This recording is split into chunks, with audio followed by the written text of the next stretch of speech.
Story 1. October 18th, 2021, Deputy Michael Jefferson wasn't supposed to be home that night. His shift was set, but after a long day, he couldn't shake the promise he'd made to his daughter, Evelyn. He needed to be there with her. He called in a favor. Officer Lona agreed to cover for him. That night, it wasn't about duty. But when Mike walked through the door, what he saw shattered everything. His best friend, Sheriff Dean Coleman, was fleeing from Evelyn's bedroom, naked. His body moved on instinct.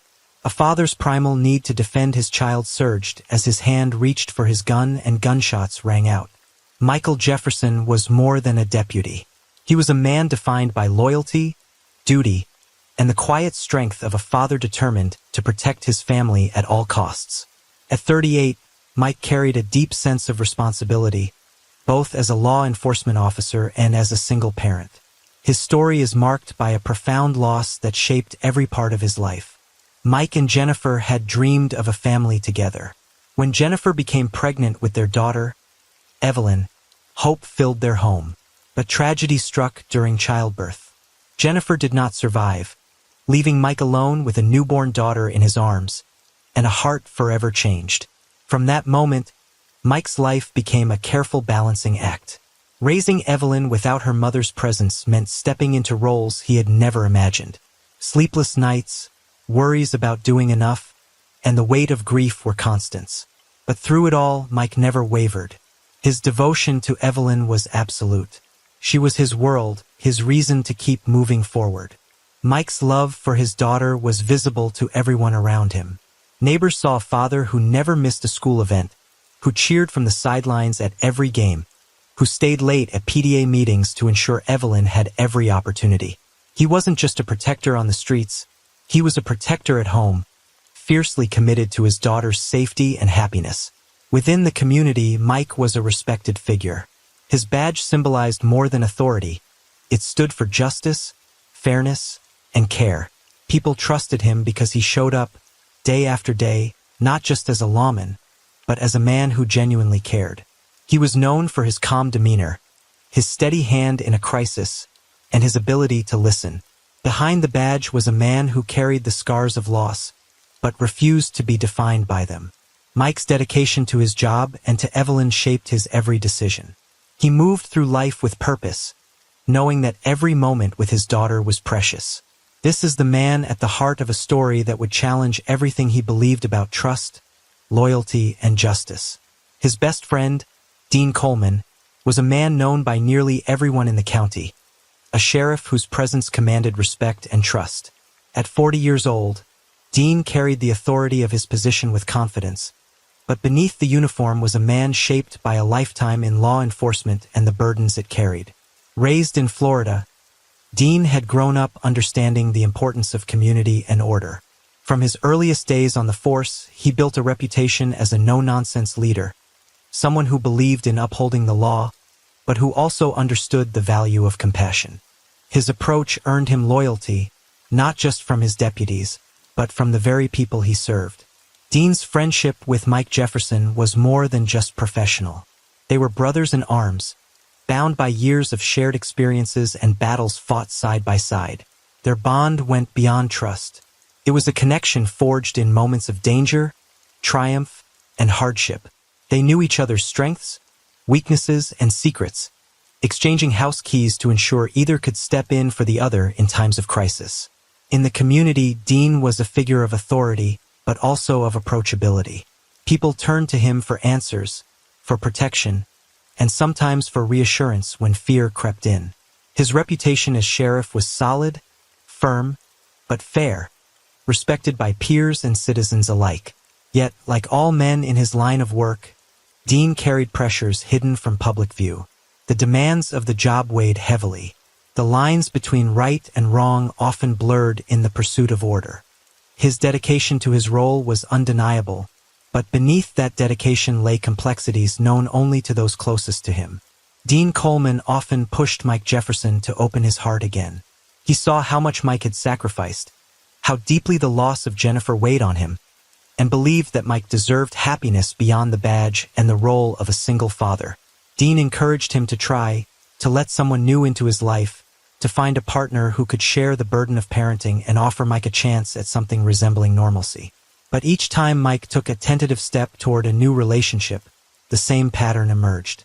It wasn't about Mike's willingness to love. It was about the woman's willingness to embrace Evelyn. Mike's daughter was his world, the one constant in his life, and no one could come between them. To love Mike, a woman had to first love Evelyn. That was not negotiable. And time after time, the women Mike brought home failed that test. They didn't connect with Evelyn. They didn't show the care or patience a child needed. In Mike's eyes, that was a deal breaker, because any woman who could not accept Evelyn fully was not someone he could trust with his heart or his home. This boundary Mike set wasn't simply about protecting his daughter. It was about safeguarding the fragile balance of his family. After years of loss and struggle, Mike understood that trust had to be earned in every corner of his life, especially when it came to the people he led inside. Dean knew this better than anyone.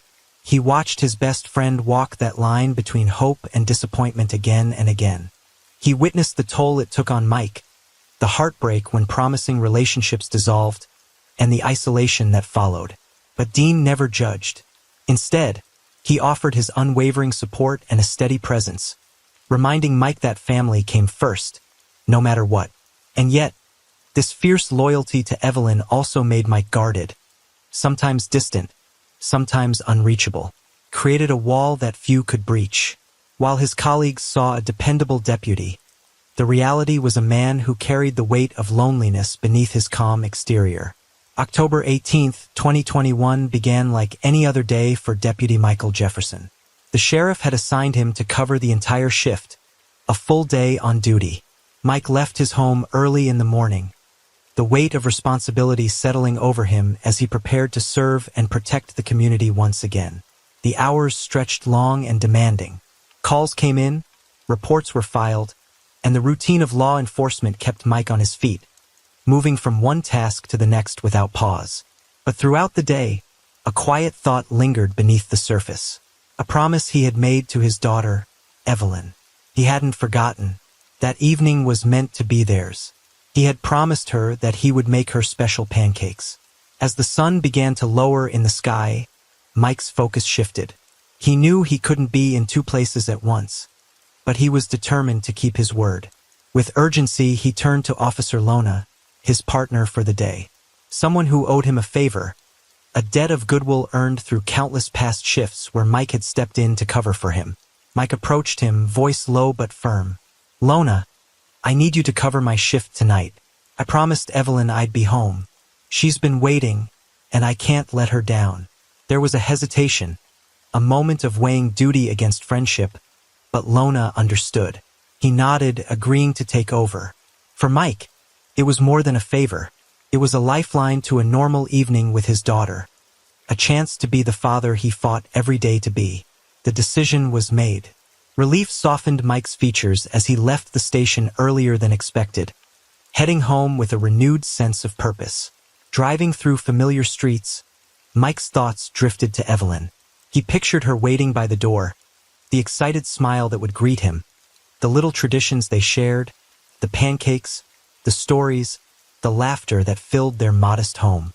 The evening air was warm, the neighborhood quiet, but beneath the calm lay a tension Mike couldn't yet name. The moment he pulled into his driveway, a strange stillness settled over the house, unlike the welcome he had imagined, and as Mike stepped inside, his heart lifted at the sound of faint noises from down the hall. He made his way toward Evelyn's room, ready to step into the easy comfort of father and daughter. As Mike approached Evelyn's bedroom, the soft glow from the hallway light cast long shadows on the walls, the quiet of the evening wrapping around him like a fragile shield. His heart beat steady, but quickened with the excitement of seeing his daughter, imagining the smile that would greet him, the sound of her laughter filling the room. But then, movement, sudden, sharp, and urgent, caught his attention. Out of the corner of his eye, Mike saw Dean Coleman sprinting from the doorway, his body exposed, his skin bare against the cool air of the hallway. The sight was staggering. A man he had known for years, a friend he trusted with his life, now running naked from his daughter's room as if trying to escape a nightmare. Time seemed to freeze. Mike's mind flooded with emotions. Shock collided with disbelief. And beneath it all, a sharp sting of betrayal. The image didn't fit the man he thought he knew. His best friend, the sheriff, had crossed a line Mike never imagined would exist. His heart raced as he tried to process what he was witnessing. Was this a mistake, a misunderstanding, or something darker? Instinct took over before Mike could fully grasp the scene. The protection of his daughter surged forward, replacing confusion with resolve. His hand moved to his sidearm, fingers tightening around the grip. He shot him at different parts of his body. The tension snapped and gunfire shattered the stillness of the house. The sharp cracks echoed violently through the neighborhood, piercing the calm of the night. Outside, a neighbor was jolted awake by the sounds. Fear and alarm gripped her as she reached for her phone, dialing 911 with trembling hands. Her voice strained as she reported the shooting next door. The urgency in her call captured the chaos unfolding within what was once thought to be a safe, quiet community. Within minutes, police arrived and took him into custody. Mike, a man known for his steadfastness, was now a suspect in a case that shook the very foundation of the community he had sworn to protect.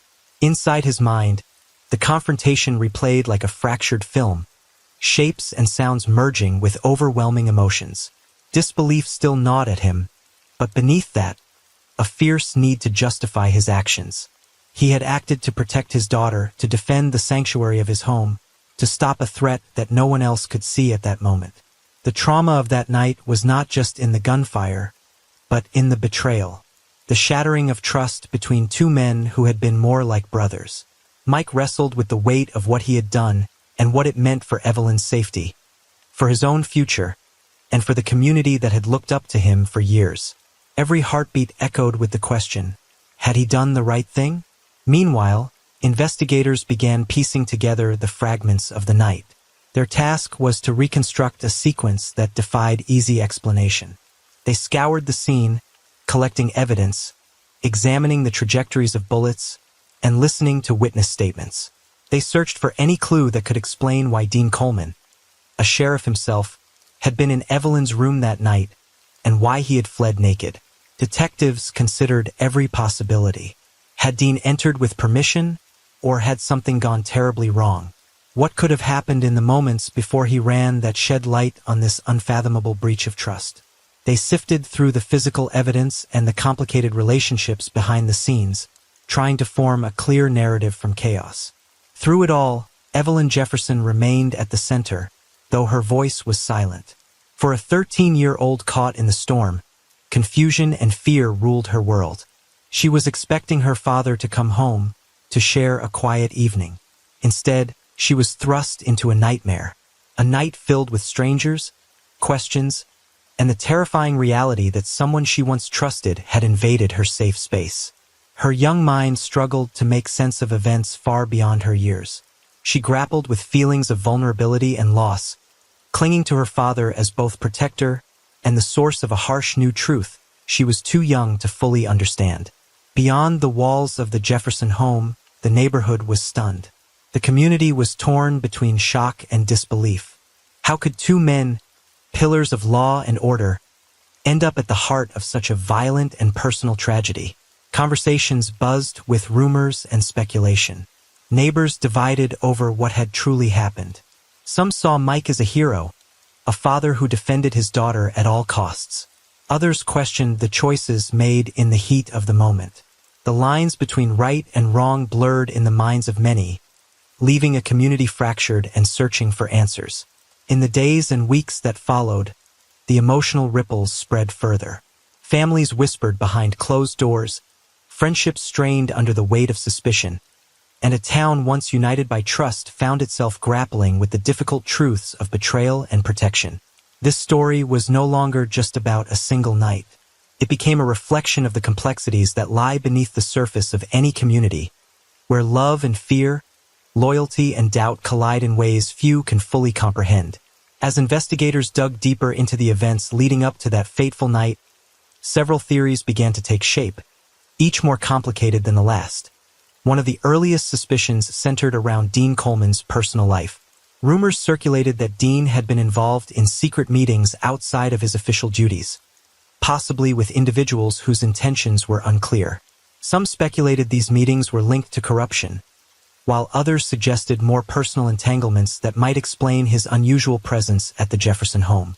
A theory gained traction that Dean might have been struggling with addiction or other hidden problems, leading some to wonder if impaired judgment played a role. Yet, no concrete evidence ever supported these claims, leaving them as mere speculation in the court of public opinion. Another red herring involved a neighbor's claim that they had seen a stranger lurking near the Jefferson house days before the incident. This led police to question whether an unknown third party might have been involved, possibly triggering Dean's presence or escalating tensions that night. Surveillance footage, however, failed to confirm the existence of any intruder, and the lead eventually went cold. Rumors also surfaced about tension between Mike Jefferson and Dean Coleman unrelated to the incident. Some suggested disputes over departmental politics or personal grievances might have fueled a confrontation that spilled into tragedy. Yet, interviews with colleagues and friends revealed a long-standing bond between the two men, making this theory difficult to reconcile with their history. In the days following the shooting, conflicting witness testimonies further complicated the investigation. One witness claimed to have heard raised voices and shouting hours before the incident, suggesting a possible argument between Dean and Mike. Another, however, insisted the house was quiet and peaceful all evening, casting doubt on the idea of premeditated conflict. Additionally, allegations emerged about Dean's behavior in the weeks prior. Some reported he had been acting erratically, showing signs of stress or distraction. These reports fed a theory that Dean might have been under immense personal pressure, leading to actions that shocked even those closest to him. But these accounts were inconsistent, often secondhand, and difficult to verify.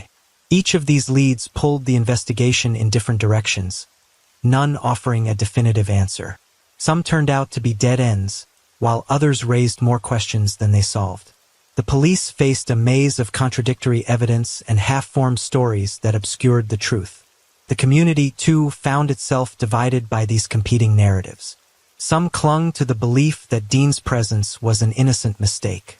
Others feared something darker was at play.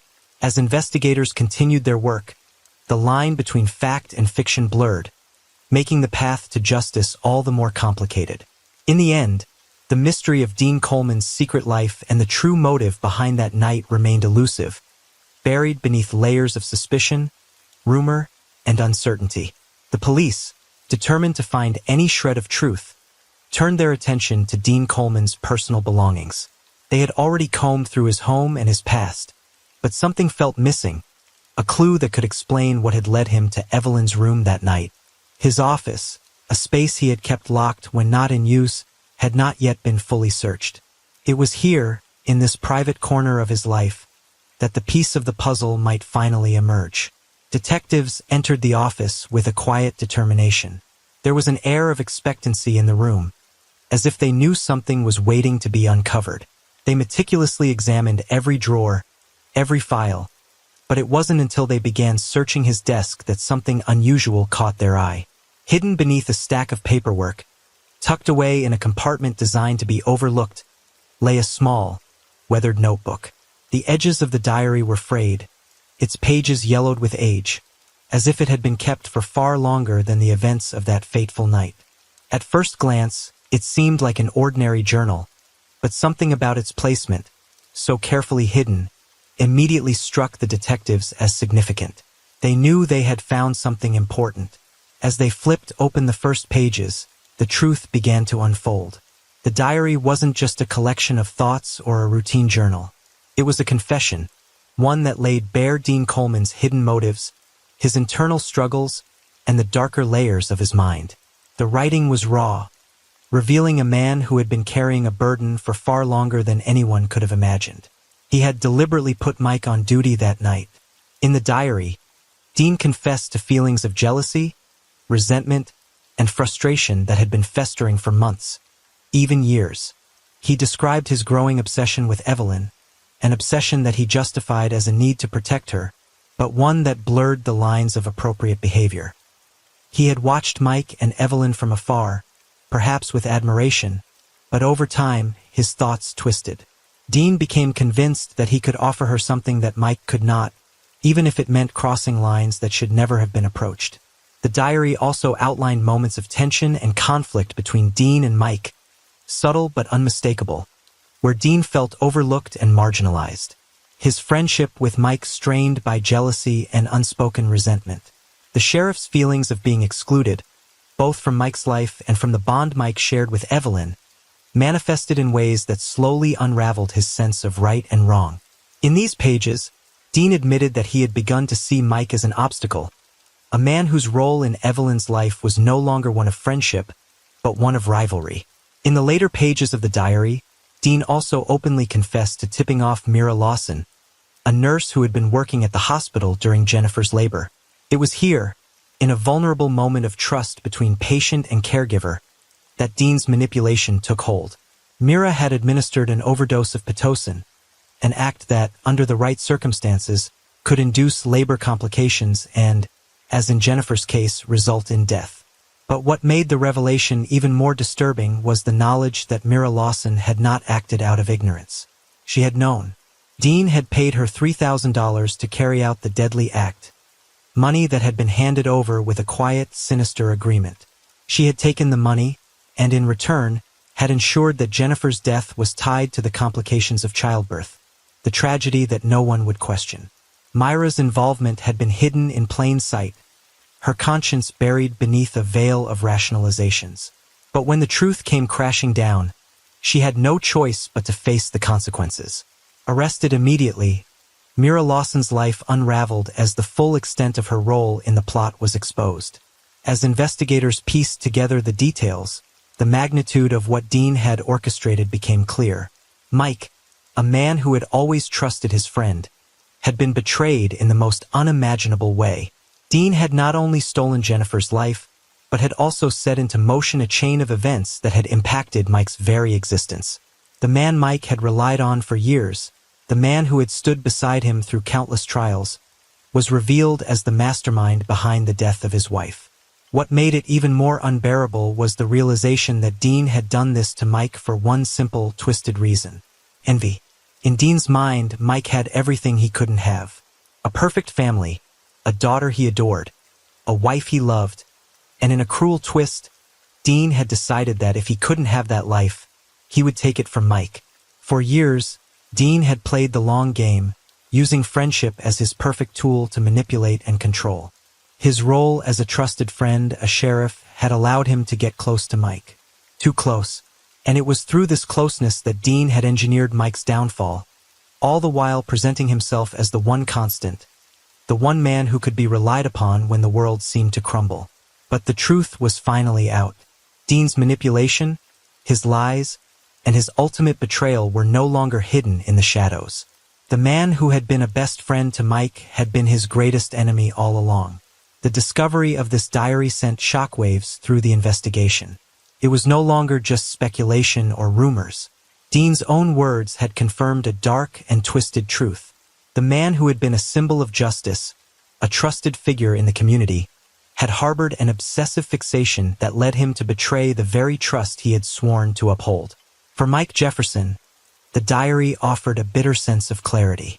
The man he had trusted as his closest ally, the sheriff who had been like a brother to him, had harbored a dark secret all along. Mike's role as a father, his dedication to protecting Evelyn, had ultimately led him to take the only action he thought he could, to defend his daughter from a man who had already crossed too many boundaries.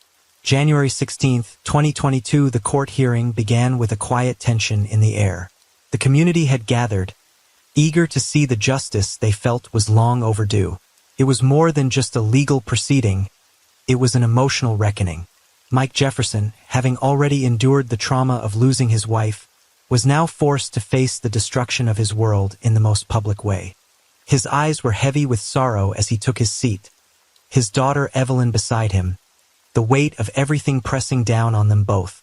As the hearing unfolded, investigators presented the key pieces of evidence, none more damning than Dean's hidden diary. The pages, read aloud in the sterile courtroom, detailed the extent of his obsession, his plan, and the cold, calculated steps he had taken to destroy Mike's life. The courtroom fell into a stunned silence as Dean's words echoed through the room, his confessions painting a chilling portrait of manipulation, envy, and betrayal. Every sentence hit like a hammer, further confirming the horror that had unfolded behind closed doors for years. Then came the testimony that no one had anticipated. Evelyn, at just 13 years old, took the stand. The courage it took for her to speak before the courtroom was immeasurable. Her voice, quiet but steady, told the story of her pain. She spoke of the terror the night Dean entered her room and how he made his way with her. Evelyn's words were a window into the soul of a young girl who had been forced to grow up too quickly, but they also carried the weight of a truth she would carry with her for the rest of her life. The testimony was emotional, gut-wrenching, and it was clear that no one in that room could ignore the pain Evelyn had endured. The judge listened intently, his face stoic, but the toll of the testimony was visible on everyone in the courtroom. It was one thing to read about the betrayal, but hearing it from Evelyn herself made it all too real. Mira Lawson, the nurse who had played a part in Jennifer's death, was also called to the stand. As she sat there, her hands trembling, her confession was almost as shocking as the evidence presented. Mira admitted to her involvement with Dean, revealing that she had been paid $3,000 to administer the fatal dose of Pitocin. She spoke of her guilt and shame, but it was clear she had no answer to justify her actions. She was simply a pawn in a much larger scheme, a scheme that had destroyed lives and left a family broken beyond repair. Her testimony added another layer of betrayal, as the truth about how deeply Dean's manipulation had stretched became even more apparent. With the evidence presented and the testimonies heard, the case moved into its final stages. The defense tried to downplay Dean's actions, suggesting moments of weakness, of poor judgment. But it was clear from the jury's reactions that the weight of the truth had already been established. There was no excusing the lengths Dean had gone to, the lives he had destroyed, all for the sake of his own twisted desires. The judge, after careful deliberation, delivered his verdict. Dean Coleman was sentenced to 15 years in prison, with the possibility of parole. The sentence sent a ripple of shock through the courtroom. Many felt it was too lenient, considering the scope of his actions and the years of manipulation that had occurred. But in the eyes of the law, it was a sentence that allowed for the possibility of redemption, a chance, however small, for Dean to face his past and the lives he had ruined. For Mike, the judgment did little to ease the ache in his heart. His wife was gone, his best friend was a criminal, and his daughter would never be the same. He left the courtroom that day not with a sense of closure, but with a quiet resolve to rebuild, to find a way forward in a world that had been shattered. This brings us to a critical question for the audience. Would you have done the same? In that moment, with Dean fleeing from Evelyn's room, Mike had only one thought, his daughter's safety. But how many of us would have reacted similarly in such a situation? Would you have drawn your weapon? Would you have done whatever it took to protect your loved one, even if it meant destroying a friendship that had once been sacred? This is a question that forces us to confront our own values, our own principles in a moment of extreme stress. And what about the deeper question? How do you protect your family when the danger comes from a friend? In Mike's case, the line between friend and foe was blurred beyond recognition. Dean, who had been his closest confidant, had become a threat in an instant. What does it mean to protect your family when the person who was threatening them was once someone you trusted, someone you thought you could rely on? This is a dilemma that strikes at the heart of human relationships. How do we truly know the people we let into our homes, our lives, and our hearts? How do we determine when someone is no longer a friend, but a danger waiting to strike? For Mike, the question remains unanswered. His story is a reflection of the complex web of human relationships, where trust can easily be shattered, and the lines between right and wrong can become frighteningly blurred. His journey forward will require more than just physical protection of Evelyn. It will require the rebuilding of trust in a world where betrayal has proven to be far more common than he ever believed. For Evelyn, the journey will be even harder. She will have to learn to navigate a world where trust is fragile, and betrayal can come from those closest to us. The emotional and psychological impact of what she experienced that night will shape her perception of the world, of people, and of her own sense of safety. As a community, the ripple effects of this tragedy will be felt for years to come. People will question their own relationships, their own trust in the figures who have been put in positions of power. The legacy of Dean Coleman, once a pillar of the community, will now be one of caution, a warning of how deeply trust can be abused, and how easily the facade of friendship can be torn away to reveal a far more dangerous truth.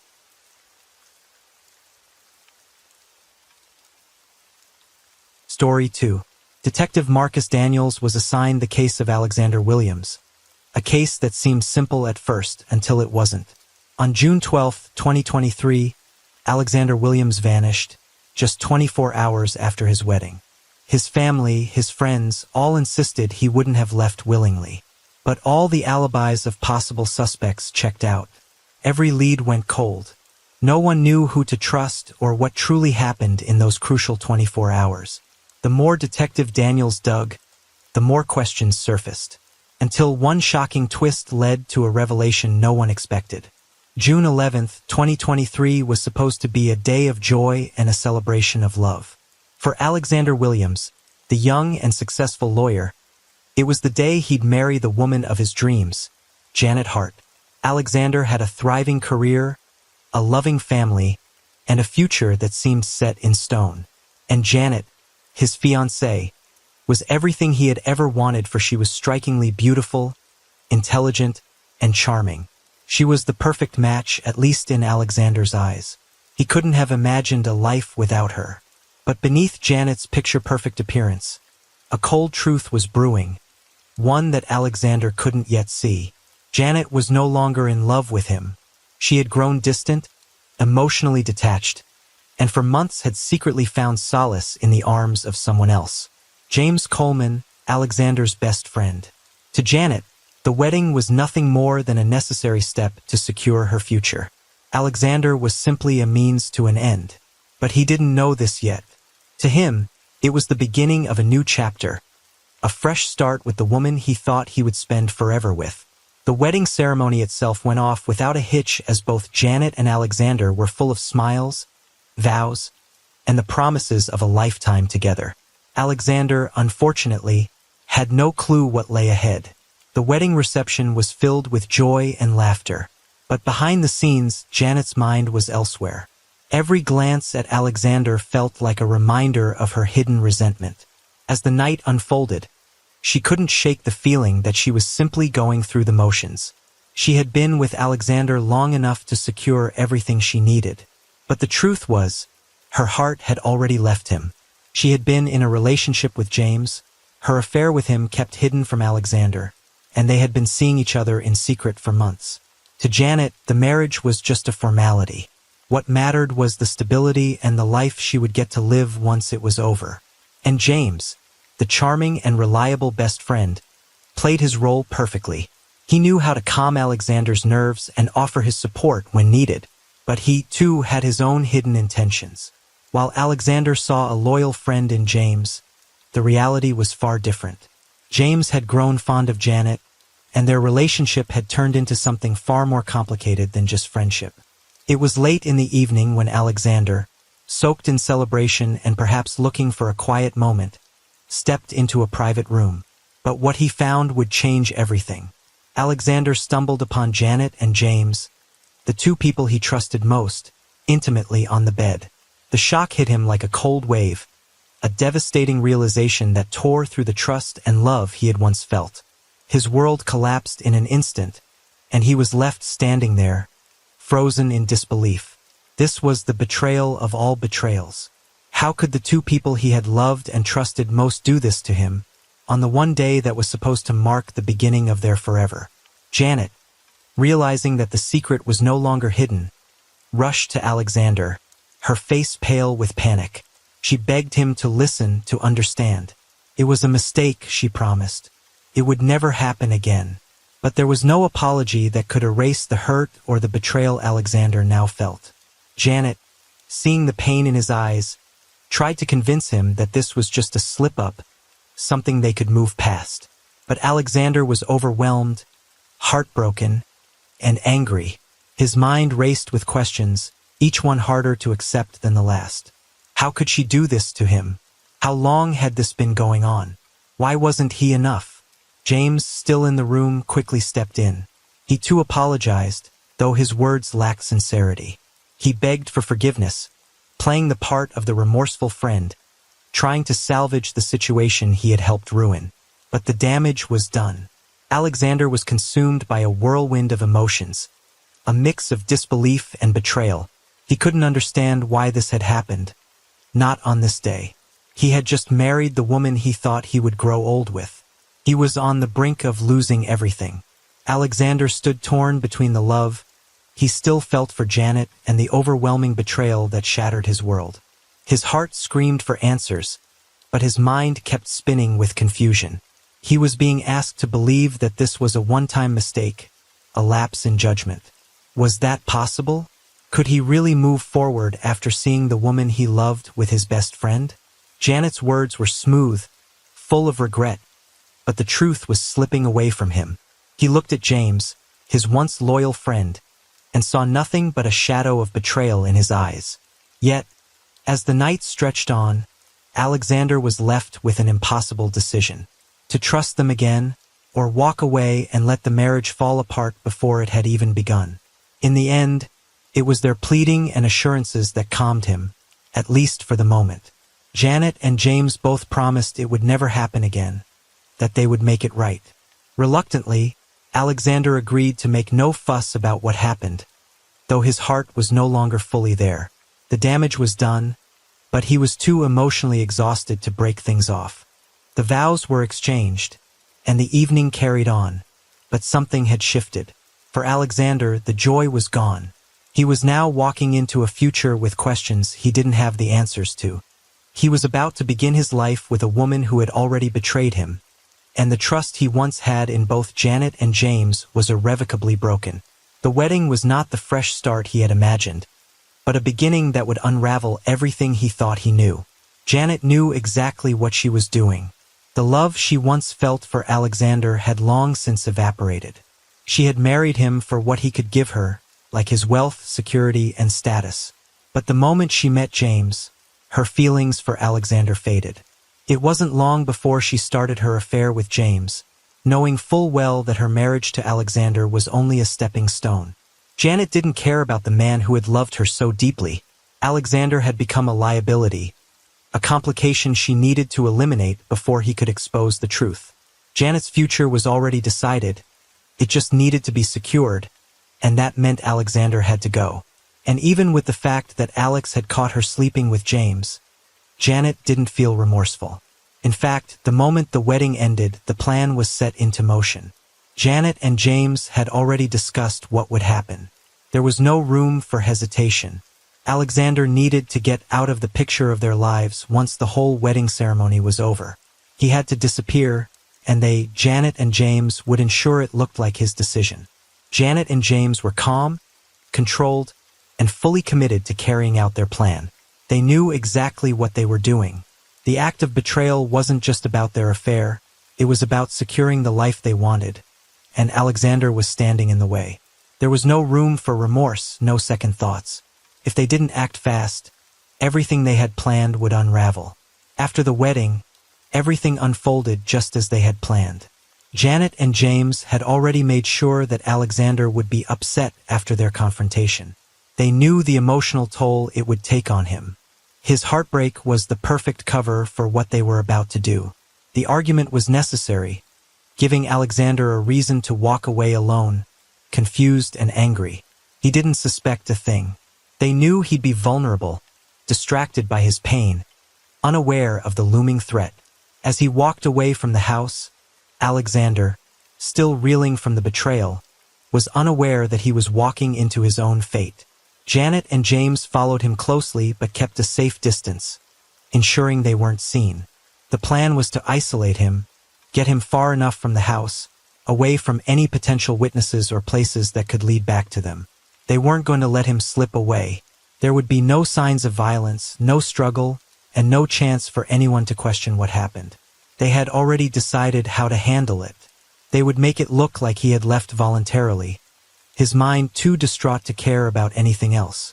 But they weren't leaving anything to chance. The final act was calculated, efficient, and untraceable. Once Alexander was deep enough in the secluded area, away from the public eye, Janet and James did exactly what needed to be done. They made sure there was no sign of any fight or resistance. The attack was swift, leaving no trace. They used their environment to their advantage, ensuring that when it was over, no one would suspect a thing. Alexander was left to fade into the night, his body abandoned in a remote spot where it couldn't be found immediately. His personal items were scattered around, his phone destroyed, making it appear as though he had left on his own, walking into the unknown. There was no struggle, no sign of foul play, just a man who had walked away from his life. By the time the morning light broke, Alexander was gone. His disappearance seemed natural, like he had walked out on his own. Janet and James were now free to move on. The life they had dreamed of just one step closer. They had removed the obstacle in their path, and no one would be able to trace it back to them. The perfect crime was complete. Alexander Williams was gone, and no one could explain why or how. Janet could now marry James without fear of being exposed, and the life they had plotted together was now within reach. Or so they thought. Days turned to weeks, and still there was no trace of Alexander Williams. His family, particularly his mother Melissa, refused to accept that her only son could simply walk away. Everyone knew Alexander was never the one who would leave without telling anyone. He wouldn't abandon them, especially not after his wedding with the woman of his dreams. The idea that he would just disappear, leaving his life, his family, and his future behind, was too hard for them to accept. They couldn't shake the feeling that something was wrong, that foul play was involved. Yet the police had no evidence to go on.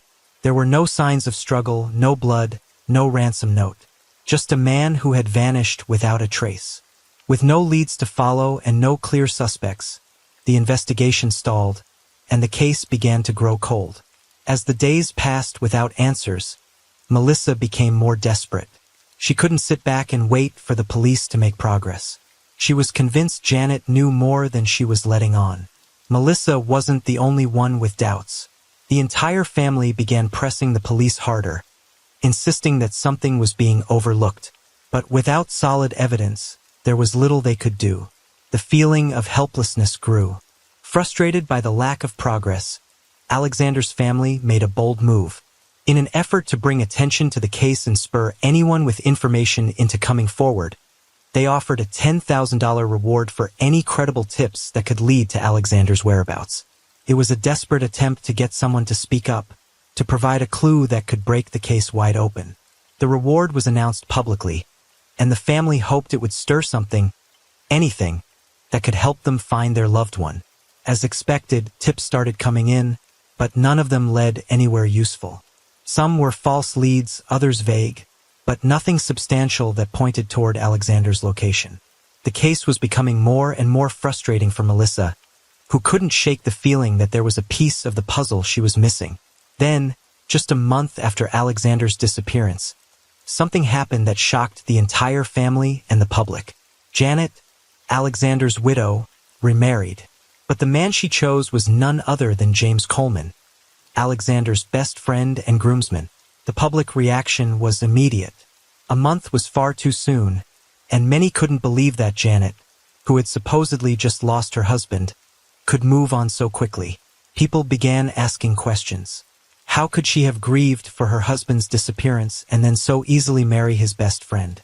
The speed of her remarriage only deepened the suspicions that had already begun to swirl around her. What was she hiding? Why was she moving on so quickly?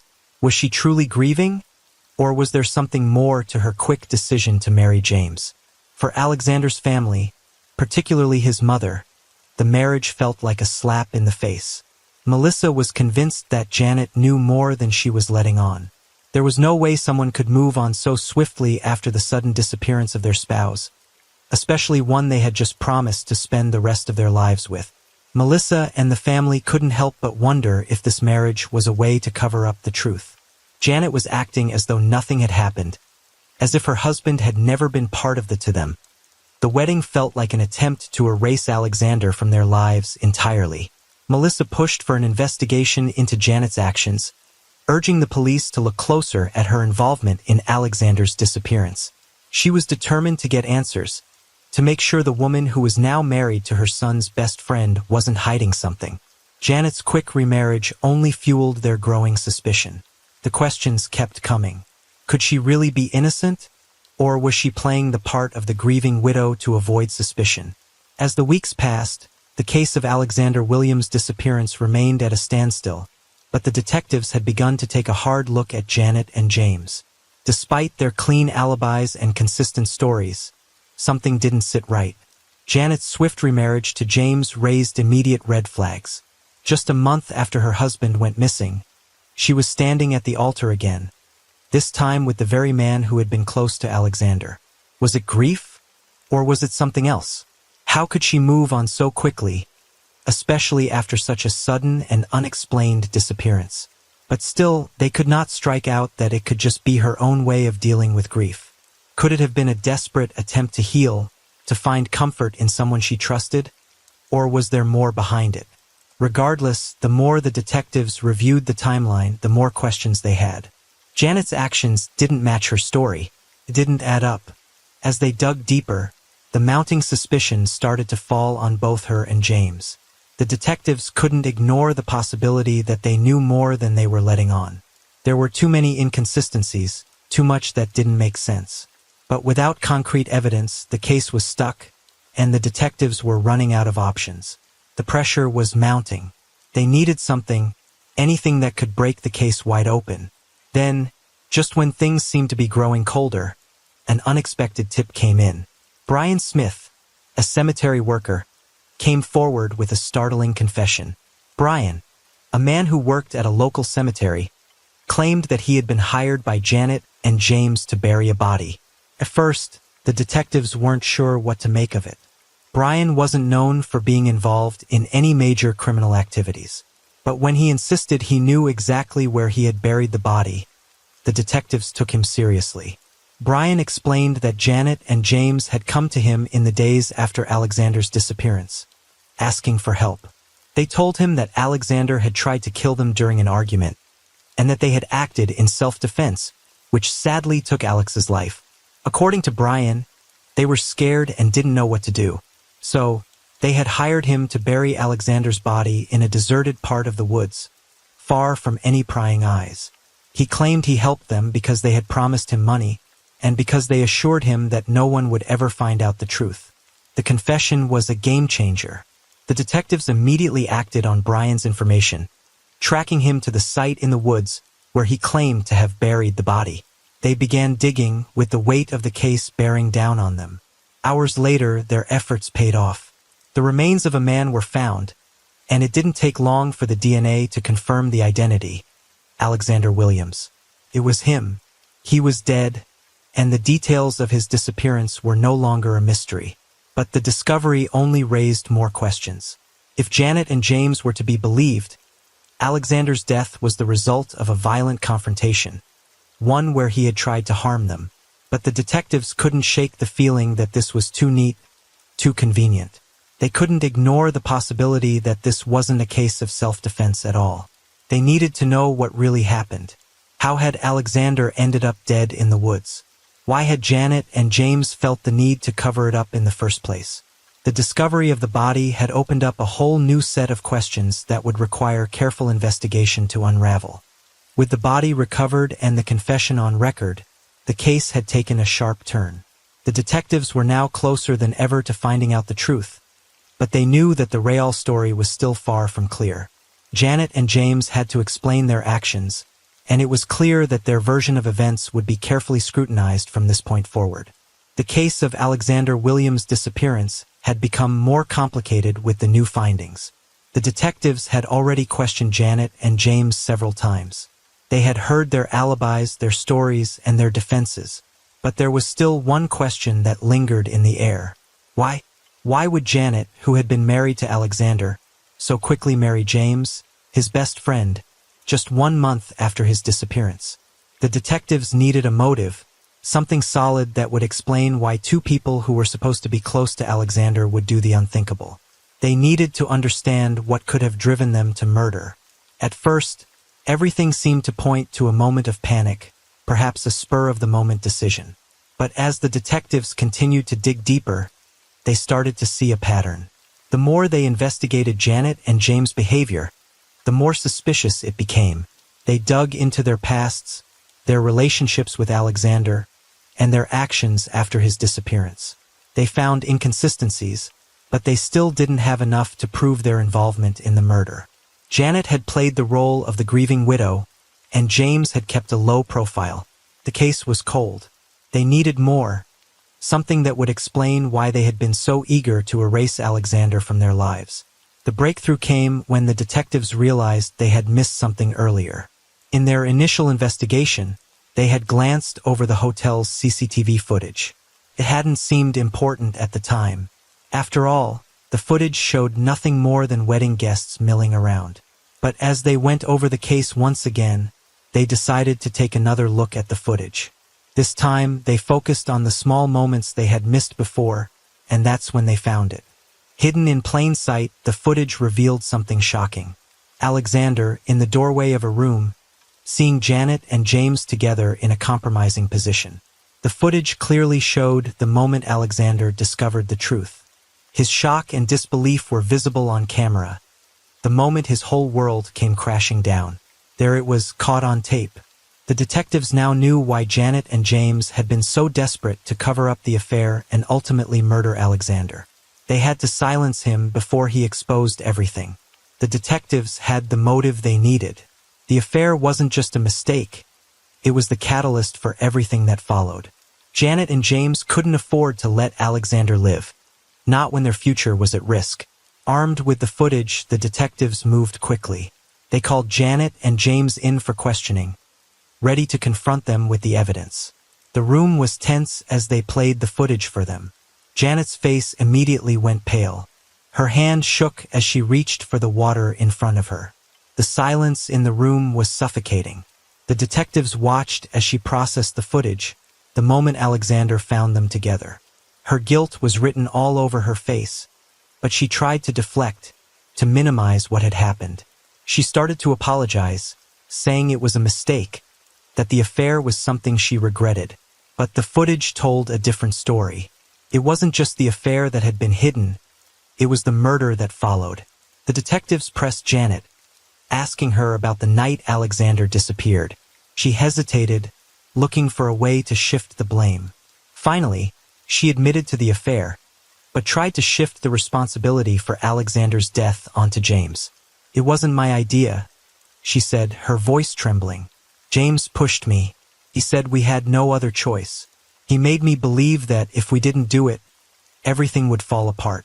Janet broke down, trying to portray herself as the victim, manipulated by James into committing the unthinkable.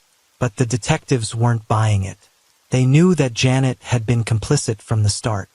Her actions, her decisions, everything pointed to her playing a leading role in what happened to Alexander. James, however, remained eerily silent. While Janet spoke, pleading her case and shifting the blame, James just sat there, motionless. He didn't flinch. He didn't speak. The detectives could feel the tension in the room as they looked at him, waiting for some sort of reaction. But he said nothing. His cold, detached silence was telling. He had orchestrated everything. He had planned the murder from the start. And now he was avoiding responsibility. There was no remorse in his eyes, no hint of regret. The detectives pushed him for an explanation, but he remained completely still. His silence spoke volumes. It was the silence of a man who had already come to terms with what he had done. He didn't need to say anything because, in his mind, the crime had been justified. He had gotten away with it. The detectives had enough evidence. The CCTV footage, Janet's confession, and the cold silence from James all painted a clear picture. Both Janet and James were arrested and charged with murder. They had thought they could get away with it, that the affair and the death would remain their secret. But the truth had finally come to light, and now they would have to face the consequences of their actions. For Alexander Williams, the truth had been a long time coming. But at last, justice would be served.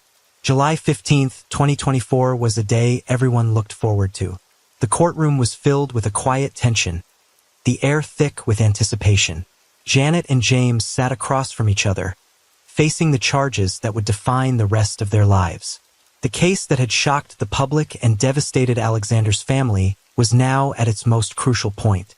Janet, once the picture of a grieving widow, now had to defend her actions in front of the court, in front of the world. She took the stand, her voice shaking but determined. She tried to paint herself as a victim, claiming she had been manipulated by James, that he had been the mastermind behind the murder. "I never wanted to kill him," she told the court, her eyes searching for sympathy. "James pushed me. He made me believe it was the only way to move on, that Alexander would ruin our lives if we didn't act." But the public and the judge weren't buying it. Janet's defense felt hollow, her claims of manipulation falling on deaf ears. The evidence against both her and James was irrefutable. The CCTV footage from the hotel, Janet's own confession, and the testimony of Brian Smith, who had helped bury Alexander's body, had painted a clear picture of the cold, calculated plan they had carried out. Janet's attempt to distance herself from the crime seemed desperate, and the jury wasn't fooled. As her defense crumbled, the reality of the situation settled in. There was no escaping the truth. Both Janet and James were responsible for the brutal murder of a man who had once trusted them with his life. The jury deliberated for what felt like an eternity, but when the verdict finally came, it was swift and certain. Both Janet and James were found guilty of murder. The room held its breath as the judge pronounced the sentence. 50 years in prison without the possibility of parole. The courtroom erupted into murmurs as the weight of the sentence hit everyone in the room. Alexander's family, who had been through so much, sat with a mix of relief and sorrow. Justice had been served, but it didn't feel like a victory. It didn't bring Alexander back. The pain of his loss would never go away. The emotional scars left behind by Janet and James' betrayal were too deep to heal. As Janet and James were led away in handcuffs, the sense of finality washed over the courtroom. But for Alexander's family, the journey was far from over. The emotional aftermath of losing Alexander, not just to death but to betrayal by the people closest to him, would take years to process. His mother, Melissa, had fought so hard for justice, but there was no closure. How could there ever be? Alexander's life had been cut short by those who should have loved and protected him, and the damage had been done. The family was left to pick up the pieces of their broken hearts, with a lifetime of pain ahead of them. As the gavel came down, signaling the end of the trial, reflecting on the true cost of betrayal. Betrayal doesn't just destroy the trust between two people, it destroys families. It takes lives, it breaks hearts, and it leaves scars that no amount of punishment can ever truly heal. Justice was served in this case, but justice can never bring back the life that was taken.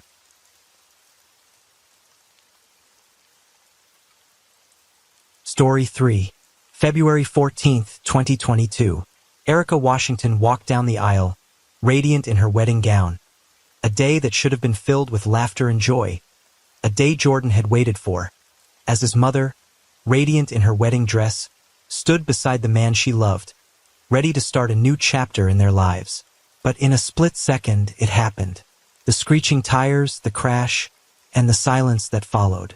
And there he was, standing between two caskets, his mother and her husband, both taken from him, and all he could do was hold onto a photo of the father he barely knew. How does a child make sense of the incomprehensible? And how do they live when the people who should protect them are the ones taken away? Erica Washington's story begins in the heart of Dallas, Texas, a city of contrasts, where the promise of opportunity exists just as vividly as the darkness of struggle. For Erica, the streets of Dallas were both a battlefield and a school. From the day she was born, survival was not optional. It was a constant fight. A single mother in her early 20s, Erica had no choice but to raise her son, Jordan, while grappling with the harsh reality of the world around her. With a broken past, the weight of every decision felt heavy. But Erica was more than just her circumstances. She was determined, ambitious, and always willing to do whatever it took to secure a better future. Her journey into nursing wasn't paved with ease. There were no silver spoons or safety nets. Instead, Erica faced long nights of studying while holding a baby in her arms, double shifts at the local hospital, and endless sacrifices that most people would never have to make. Every textbook, every shift, every sleepless night was a battle against time and exhaustion. And yet, through it all, Erica pushed forward, inch by inch, because for her, survival wasn't just about making it through the day. It was about making something of herself, against all odds. She understood that sacrifice wasn't just a word, it was her reality. But in the midst of her rising, there was someone who had been there since the beginning. Carter Matthews, the man who shared her dreams and hardships. A man who once stood by her side, sharing the same hope of escape, even when their futures seemed uncertain. Together, they had built something fragile but real. Carter was the one who had helped her study, reading nursing textbooks aloud in the dead of night, while their baby Jordan slept in the next room. He had been the one to keep the lights on during power outages, the one who protected their little family when life tried to tear them apart. They were a team, bound by love, commitment, and a shared desire to rise above their circumstances. But life, as it often does, had other plans. Carter's path, one that had once seemed full of possibility, took a dark turn. He ended up in prison, and from that moment, everything changed. From behind bars, he watched Erica's ascent, watched her climb the ladder of success. As she earned recognition in the nursing world, he saw her life unfold on the news, a life that no longer included him. He wasn't just a man in a cell. He was a ghost, a forgotten chapter in the life she had left behind. As Erica's world shifted, so did the men who entered her life. Enter Stephen Monroe, a man who seemed to offer the peace that Erica had been fighting for. Stephen was everything Erica needed at that moment: steady, reliable, and most importantly, uncomplicated. Unlike Carter, Stephen had no criminal record, no dark past that could cloud their future. He was a tech millionaire, someone who had built his own empire from the ground up. To Erica, Stephen was the embodiment of the new life she dreamed of, one far removed from the chaos of her past. A life where she could rest, where she could finally feel secure in the promise of tomorrow. With Stephen, Erica saw a way out, a way to stop surviving and start living. Stephen wasn't just a partner, he was a way forward, a man who offered her a vision of what could be. And more than that, he loved her son Jordan as his own, a rarity in Erica's world, where love was often conditional and fleeting. Stephen's love felt real, something she could hold on to, something she could trust. When Stephen proposed, it was the moment Erica had waited for. For the first time in a long while, she wasn't just trying to make it through the day. She could actually look ahead. She could see a future, a life free from the chains of her past. The proposal was a promise, a new beginning, a chance to build the life she had always imagined, the life she had worked so hard to create. But as Erica moved forward, another figure watched from the shadows. Carter Matthews, her past, her first love, and the father of her son. Carter had once been the man who fought alongside Erica. He had been her protector, her partner in the struggle. They had shared the same dreams, the same desires. But over time, their worlds began to drift apart. And for Carter, it wasn't just the end of their relationship. It was the end of everything he had worked for. Carter wasn't always a man defined by his mistakes.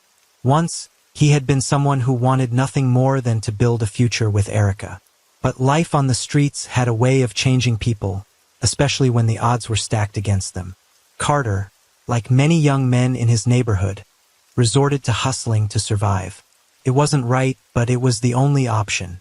And when the law finally caught up with him, Carter was sent to prison, leaving behind the woman he loved and the son he hoped to raise.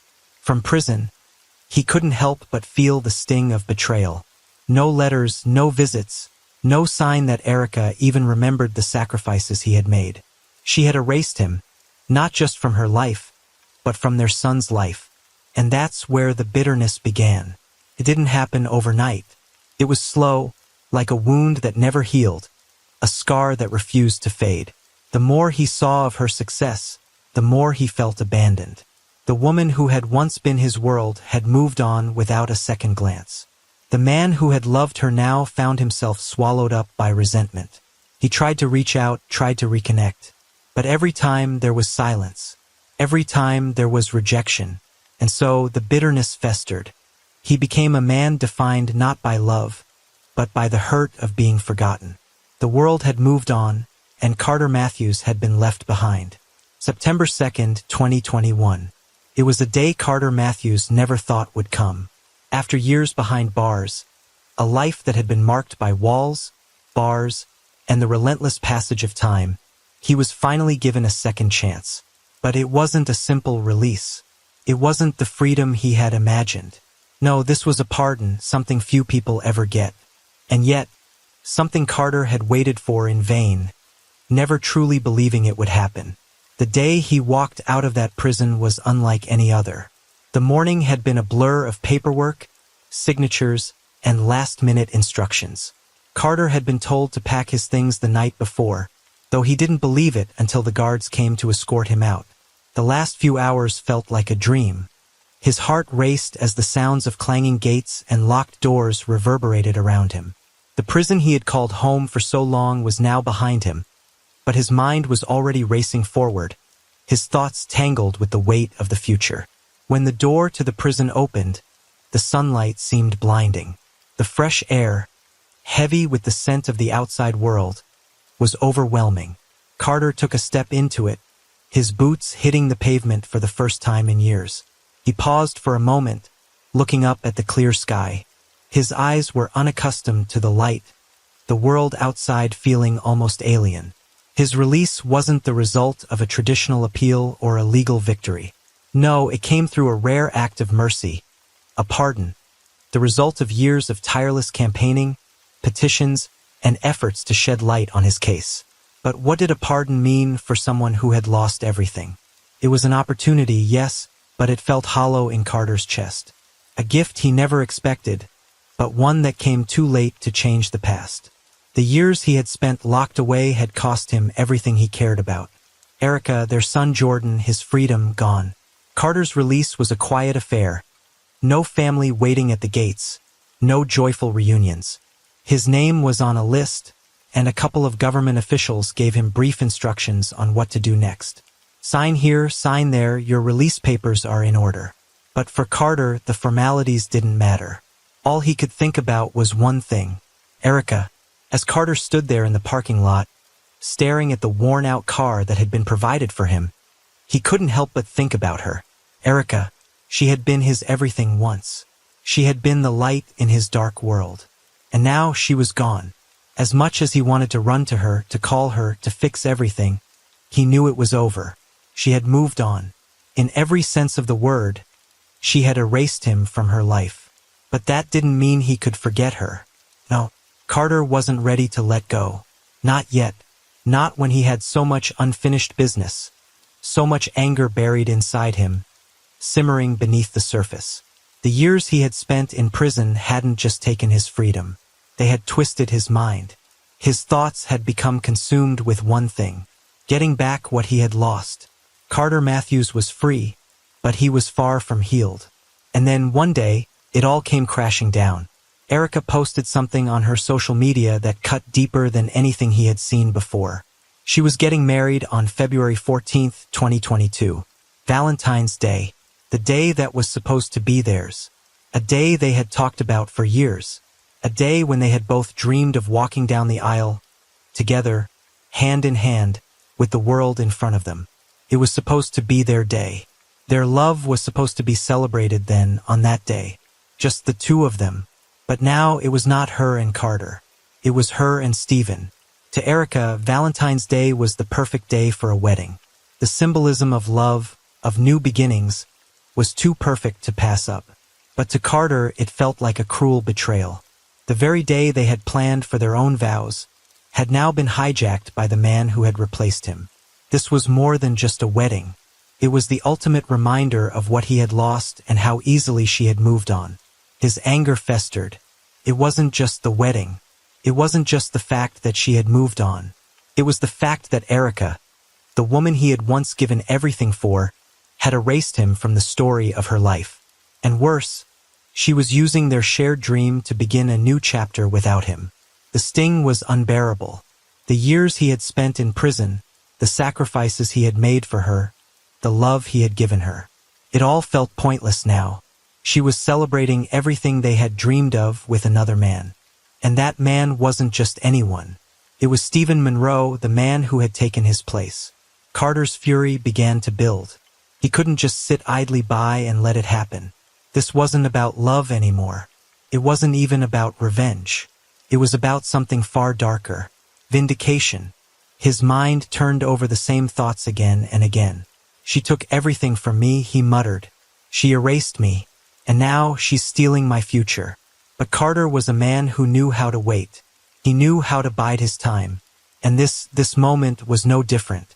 Erica's announcement on social media wasn't just an invitation to her wedding. It was a challenge Carter couldn't ignore. So he watched. He tracked every post, every photo, every status update. He watched her plan her perfect day, every detail unfolding before him. And with each new post, his resentment grew. For Carter, this wasn't just about a wedding. It wasn't just about Erica moving on. It was about the betrayal of something deeper. The fact that, despite all he had done for her, she had discarded him like an old memory. And now, on the one day that had meant everything to them both, he would not let it go. Not without a cost. February 14th, 2022, Valentine's Day was no longer just a date. It was a day of reckoning. And for Carter Matthews, it would be the day he would make Erica pay for everything she had taken from him. It was supposed to be perfect. Erica's wedding day. A day she had imagined countless times. A day that promised to be a fresh start. Every detail had been meticulously planned. The air, thick with the scent of white roses. The kind of luxury Erica had never known growing up. It was a celebration of love. A love that seemed to promise all the things her life had lacked. Stability, peace, and a future without fear. Erica stood at the entrance of the chapel, radiant in her gown. The soft rustle of the fabric as she moved echoed like the sound of new beginnings. The life she had fought for, bled for, was finally here. She was no longer a woman defined by her past, but by the hope of a future. She walked down the aisle with every step that had led her here. The late nights studying, the sacrifices, the pain. She was walking toward a life of promise, holding hands with Stephen Monroe, the man who had in every sense become her salvation. He stood there waiting for her, a clean-cut tech millionaire who had given her a love that didn't come with chains. No history to burden it, just a simple, steady promise of a better tomorrow. Their son, Jordan, was standing at the front, dressed in his miniature tuxedo, the picture of innocence and joy. He beamed with pride, holding the rings that symbolized a new family, a new bond. To them, it was a family's dream come true, the start of a new life that would have nothing to do with the hardships of the past. But there was someone else watching, someone who wasn't part of this picture. Carter Matthews.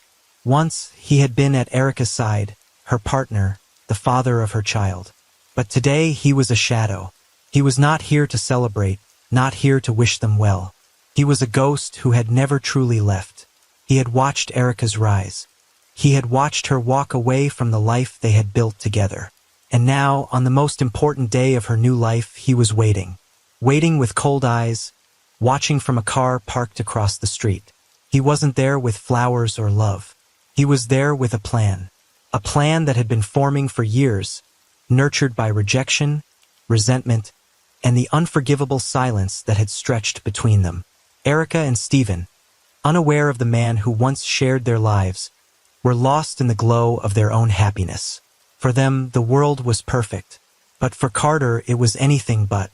His eyes never left the scene, his gaze cutting through the cracks of his windshield, as he observed the joy of the woman who had forgotten him. The man who once gave everything for her now sat alone, his heart filled with something darker than any love he had ever known. The ceremony ended. The cheers, the sparkles, the joy. everything that was meant to symbolize Erica's new beginning. The crowd spilled outside, their applause rising into the evening air. Erica and Stephen emerged from the chapel, their hands intertwined, their smiles a reflection of everything they had dreamed of. The world seemed full of promise. The wedding veil fluttered behind Erica, as if dancing in celebration of a future untainted by the past. But, as they stepped into the light, they were completely unaware of the fate waiting for them just outside. Across the street, Carter watched. His hand gripped the wheel of a stolen car, his eyes locked on the couple. The engine revved, the tires screeched. His foot pressed the gas, not out of haste, but with purpose. A man who had spent years watching, waiting, nursing the wounds of rejection. His anger was not a burst of emotion. It was cold, calculated, and relentless. He knew exactly what he was doing. Carter didn't hesitate. He didn't speed past, he didn't swerve away. Instead, he drove directly at them, his vehicle barreling toward them with terrifying speed. In an instant, the joy of the moment was shattered. Stephen was struck head-on. The impact was brutal, violent, a sound that could be heard for miles. The life that had been so full of promise was extinguished in a split second. Erica flung violently to the pavement, screamed in horror, the force of the collision sending her body sprawling. Her wedding veil was caught under the tires, tangled in a symbol of what could have been. The crowd screamed. The chaos was deafening, but none of it mattered to Carter. He didn't stop. He didn't look back. He didn't flinch. He sped away, leaving nothing but destruction in his wake. Within moments, the first responders arrived. Sirens wailed as paramedics rushed to the scene, their training kicking in as they assessed the situation. But even as they moved with precision, the gravity of what had just happened became painfully clear. Stephen Monroe, the man who had come to symbolize Erica's fresh start, was already lifeless. The impact had been so forceful, so sudden, that his body had no chance. The paramedics worked quickly, trying to stabilize Erica. Her body was battered, bloodied, and unconscious, but the frantic efforts to save her were met with an undeniable reality. The wedding dress that had been a symbol of a new beginning now lay torn and stained, an eerie contrast to the life she had once dreamed of. Her veil, caught in the car's tire, was all that remained of a promise shattered in an instant. As the paramedics lifted her into the ambulance, they tried to keep hope alive, but there was no denying the truth that had settled over the scene like a thick fog. The drive to the hospital felt like it lasted forever, but every second that passed made it clearer. Erica's life, just like Stephen's, would not survive this violent collision. In the back of the ambulance, the team did everything they could, but Erica's vital signs were weak, flickering like a candle about to go out. Stephen had already been declared dead at the scene, his life stolen before anyone had the chance to comprehend what had truly happened. Erica's heart fought to hold on, but it wasn't enough. Her pulse continued to drop, slipping away as the minutes stretched on. By the time they reached the hospital, Erica was gone. The doctors confirmed what everyone feared. 2 lives were lost on that day, and both were irreversibly taken. The love Erica had built with Stephen was gone in an instant, snuffed out by the twisted rage of a man who couldn't bear to let go of the past. The life she had fought so hard to create, the dreams of a family, a future, ended in the most brutal way imaginable.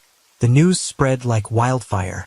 The once celebrated wedding, the culmination of Erica's long journey to a better life, was now the focal point of tragedy. The social media posts that had announced her joy now became a haunting reminder of what had been lost. A family torn apart, a life extinguished. In the days following the incident, the authorities worked tirelessly, trying to piece together what had happened. The scene was thoroughly examined, from the debris scattered across the pavement to the bloodstains that marked the end of a dream. Investigators looked for any trace of evidence, anything that could explain why a wedding, meant to symbolize a new beginning, had been transformed into a tragedy. However, not everyone was ready to accept the obvious conclusion, and soon, the investigation began to unravel with a series of theories and red herrings, which only served to complicate the search for the truth. The first theory that circulated was that the attack might not have been personal at all.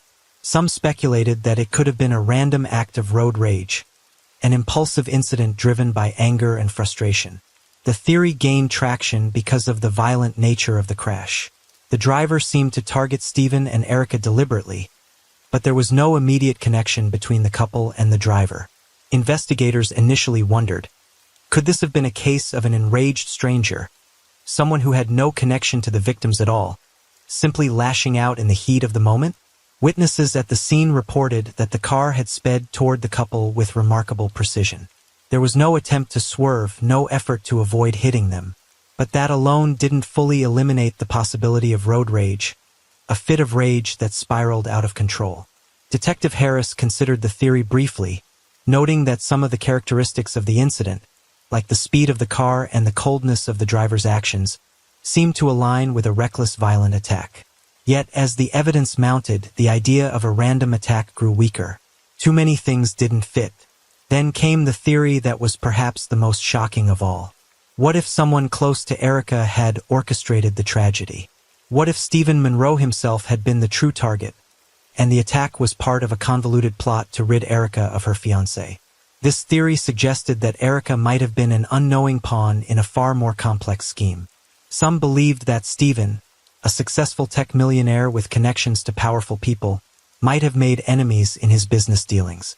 Could it be that someone had targeted him for financial reasons, using the wedding as an opportunity to strike?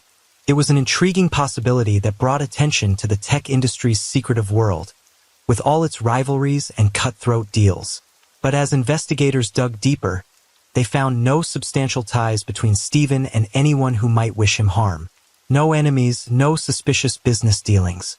The theory seemed to fall apart when it was revealed that Stephen had lived a relatively scandal-free life, with no known threats looming over him. The investigation into the hit and run seemed to be stagnating. With the case growing colder by the day, the police were under mounting pressure to make progress. They had gathered a great deal of information, witness statements, forensic reports, and the chilling CCTV footage of the car speeding away. But none of it seemed to give them the final piece of the puzzle. No one had seen the driver's face clearly enough to make an identification. The questions that lingered, who was the driver, and what had driven him to this point, remained unanswered. But then, as the days passed, a decision was made to re-examine the area surrounding the wedding venue. It was a step that felt almost too simple, too obvious. But sometimes, it's the most basic of actions that lead to the biggest breakthroughs. They scoured the neighborhood once again, paying close attention to every CCTV camera that had been overlooked or not fully investigated in the initial rush to find answers. The breakthrough came when a camera on a nearby building, one that had originally seemed to show little of importance, was reviewed once again. This camera, positioned just a block away from the wedding venue, had captured something crucial. It had been recording just moments before the hit and run. There, in the grainy footage, was the man who had become the center of the investigation, Carter Matthews, standing by the same car. At first glance, it seemed like nothing out of the ordinary. A man standing casually, blending into the crowd, perhaps waiting for someone. But as the footage played on, the unsettling reality began to unfold. His eyes didn't scan the crowd in a casual manner. He was fixated, watching, waiting. The footage revealed Carter, just moments before the crash, pacing back and forth, seemingly preparing for something. His movements were deliberate, as if he were counting the seconds, measuring the timing of the attack. And then the chilling reality set in. The camera caught Carter slipping into the stolen car, which had been parked a few blocks away. It wasn't a spur-of-the-moment decision. It wasn't an outburst of rage. No, this was the calculated move of a man who had been waiting for this exact moment. The footage clearly showed him driving off, his eyes locked on the venue. The CCTV footage from that moment was the key they had been waiting for. With this new evidence in hand, the investigation shifted gears. The truth was now undeniable. Carter Matthews was the driver, the executioner who had taken Erica's future from her. And now, as the case moved to its next phase, the question remained. Why? What had pushed Carter to carry out this brutal act? Was it love, obsession, or something much darker? The answers were still to come. But one thing was clear. The breakthrough in the investigation had unlocked the door to Carter's twisted mind. Now, the police had the proof. They moved in to arrest him. Carter Matthews didn't flee. He didn't try to escape. He wasn't hiding from the police. Instead, he was waiting in the quiet solitude of his small apartment, alone with his thoughts. When the authorities knocked, he didn't resist. He didn't run. He didn't even make an attempt to hide. Carter was calm, far too calm. He simply sat there, staring at an old photograph. It was a photo of him, Erica, and their son, Jordan. A time when things had been simpler. A time before the anger, before the betrayal, before the years spent in prison, and the heartbreak that had come with Erica's success. At that moment, Carter wasn't just a criminal. He was a man lost in the memory of the life he had once shared with the woman he still loved. A life that had been ripped away from him. As he was let out of his apartment, the officers expected to hear a confession. They expected him to break down, to explain what had led him to commit such a brutal act. But Carter said nothing. He remained quiet, his face unreadable. There was no attempt to justify his actions. No anger or regret in his eyes. Just the quiet stillness of a man who had made peace with what he had done. March 5, 2021. The trial of Carter Matthews began, and with it came a tension in the courtroom that could be felt by all. The air was thick, charged with the weight of what had happened. The brutal end of Erica and Stephen's lives, the destruction of a family, and the unraveling of a man who had once been a part of it all. When it was finally his turn to speak, the room fell deathly quiet. All eyes turned to Carter as he stood at the defendant's table. His hands clasped in front of him, his expression unreadable. He didn't speak quickly. He didn't fumble for words. Instead, he addressed the court with a clarity that left many unsettled. I didn't kill Erica because I hated her. I did it because she left the war and forgot the soldier who fought it with her. The words hung in the air like a heavy weight, each one dripping with emotion, with years of pain, of abandonment. Carter's voice was steady, but his words cut deep. His eyes remained locked ahead, his face stoic as he continued. She didn't marry Stephen. She buried me to do it. The courtroom was stunned. A cold silence followed.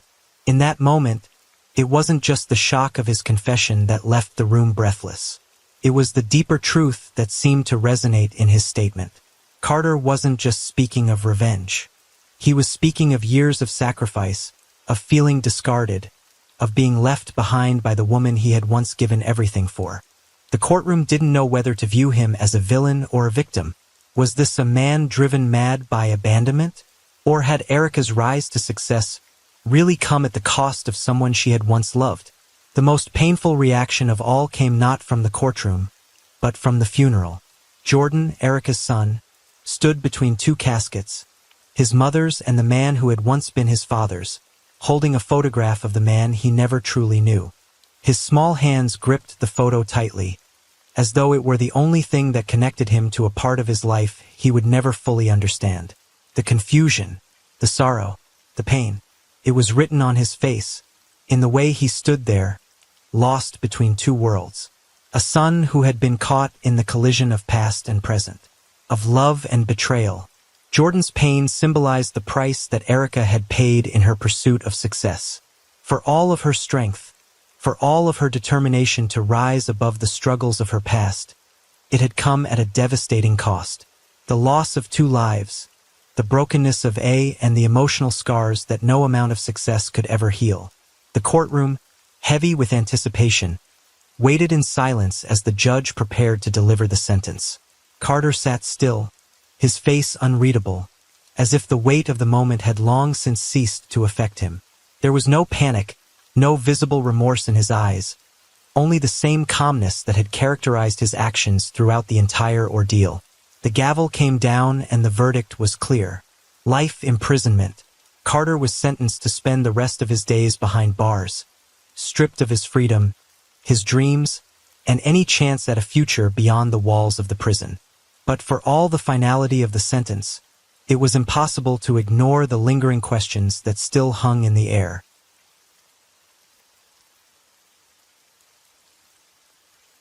Story 4. Her father warned her, not with shouting or lectures, but with the kind of calm that makes you pay attention, the kind that doesn't need to raise its voice to leave an echo. He told her to protect her name, to guard her inheritance, to choose someone who would cover her, not cost her. 12th of June, 2020, she was in love, or at least she thought she was, because love has a way of quieting reason and turning red flags into things you think you can fix. She had waited so long to feel chosen for who she was. What she didn't know was what he was looking at when she wasn't watching, and who was watching her when she wasn't looking back. Zelaya Monroe was born into a legacy few could understand. Her father, Wallace Monroe, wasn't just a businessman. He was a force who built one of Atlanta's most powerful freight companies from the ground up. Monroe Logistics didn't just move goods. It moved the city's economy, connecting industries, creating jobs, and shaping futures. From a young age, Zelaya watched her father command respect, not through fear, but through fierce loyalty and sharp strategy. Her childhood was marked by lessons in leadership that went beyond boardrooms. Wallace taught her that strength wasn't just about power, but about protecting what mattered most: family, workers, and the legacy entrusted to her. There was no luxury, only discipline, and the expectation that she would someday carry the crown her father forged. She was his only child, his hope and heir, and that responsibility weighed on her with every passing year. The family was small but tightly knit. Her mother had passed when Zelaya was very young, leaving a quiet void that her father filled with unwavering attention. Their bond was deep, anchored in mutual respect and unspoken understanding. Over dinners, Wallace's voice was firm, yet tender, warning her about the kind of partner she needed, someone who would guard her crown, not rob her of it. Those words lingered, a subtle warning that would echo far beyond those evenings. Then, in 2019, everything changed. Wallace Monroe's sudden death shattered the foundation beneath Zelaya's feet. At just 28, she inherited more than a company. She inherited a kingdom, and a storm she wasn't yet prepared to face. The man who had been her guide was gone, and the weight of an empire pressed heavily on her shoulders. The road ahead was uncertain, and the battles for what was hers were only just beginning. Casimir Jameson arrived like a storm from the west side of Atlanta, charismatic, confident, and hungry for more than just success. Born into a working-class family, he learned early how to navigate tough streets and tougher people. His ambition was clear: to climb higher, to own more, to never settle for less. But beneath the charm and the polished smile, there was a man driven by need to prove himself, to break free from his past. Zelaya met Casimir on the 12th of June, 2020, at a charity gala hosted downtown. It was a moment that seemed ordinary, but for her, it shifted everything. He spoke with passion about growth, expansion, dreams that matched hers. Their conversation flowed effortlessly, his energy magnetic. To outsiders, he was the perfect match: ambitious, loyal, a partner who seemed ready to stand beside her in both business and life. But not everyone saw the same man she did. Close friends whispered warnings: he's got charm, but there's more beneath the surface. Some remembered old rumors, relationships that ended with broken trust. They urged caution, but Zelaya, driven by hope and the desire to be chosen for who she was, dismissed the doubts. He pushed for decisions to move faster, control to shift more in his favor. Those close to him noticed a growing hunger, not just for success, but for power over Zelaya's world. Within 6 months, their whirlwind courtship led to an engagement and wedding, sealing a partnership that promised strength and unity. But beneath the celebration lay the first shadows of a deeper story waiting to unfold. Zelaya entered marriage with hope, fueling every step. She envisioned expanding Monroe Logistics beyond Atlanta, dreaming of turning her father's company into a global powerhouse. Casimir spoke with conviction about overseas markets, IPOs, and partnerships that would elevate the family name. To Zelaya, this was the future she had waited for: growth, stability, and a family to share it with. Her trust in Casimir deepened quickly. Within months, she handed him power of attorney, making him acting chairman. She believed in his vision and leadership, convinced he would honor her father's legacy while lifting their shared ambitions higher. She focused on starting a family and philanthropy, confident the business was in capable hands. But the man she married began to change. What started as support shifted into distance. Decisions once made together became unilateral. Casimir grew impatient with Zelaya's involvement, dismissing her ideas and concerns. The warmth faded, replaced by a cold control she hadn't expected. Friends and family noticed the shift. They voiced worries, subtle then urgent, about Casimir's attitude and behavior. Yet Zelaya held on to hope, telling herself it was stress or growing pains. Love, after all, meant patience and belief. One evening, as tensions simmered beneath the surface, Casimir muttered soft as she questioned a business move. It was the first crack, small but sharp, a word that lingered, marking the beginning of a fracture she couldn't ignore. As time passed, the distance between Zelaya and Casimir grew more than just physical. It seeped into every corner of their partnership. Decisions that once involved her were now made behind closed doors. She found herself shut out of board meetings, emails redirected, and phone calls unanswered. Projects she had nurtured from the start were suddenly being rerouted, signed off by Casimir alone.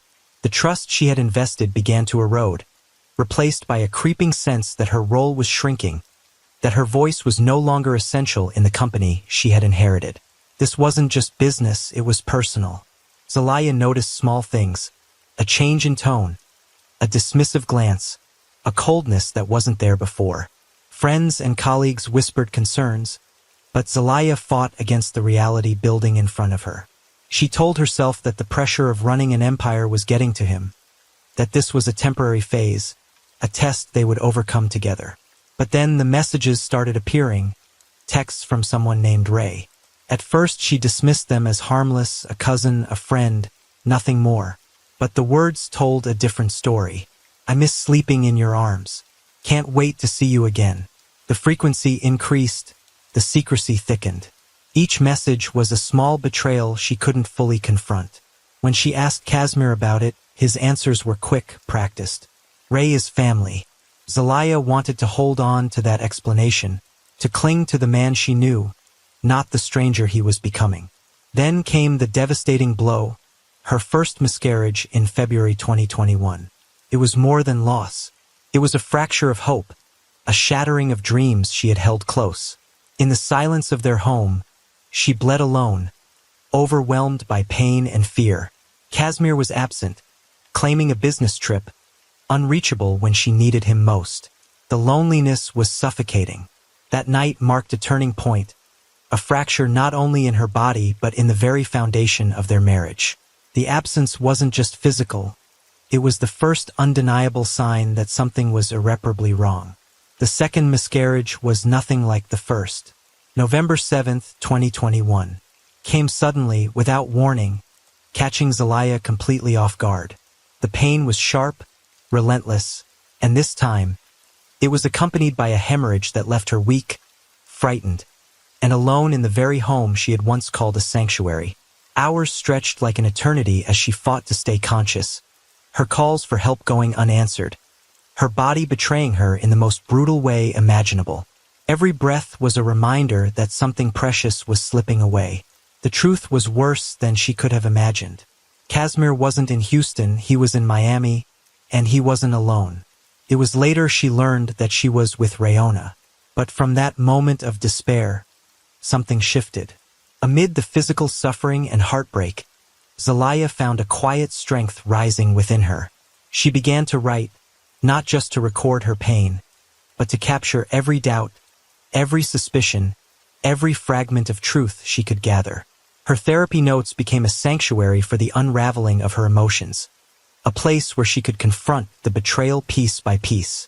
Each journal entry was a step toward reclaiming control in a world that had spun wildly out of her grasp. With trembling hands but a steady heart, Zelaya resolved to uncover the full story, not just for herself, but for the legacy her father left behind. The path ahead was uncertain and fraught with danger.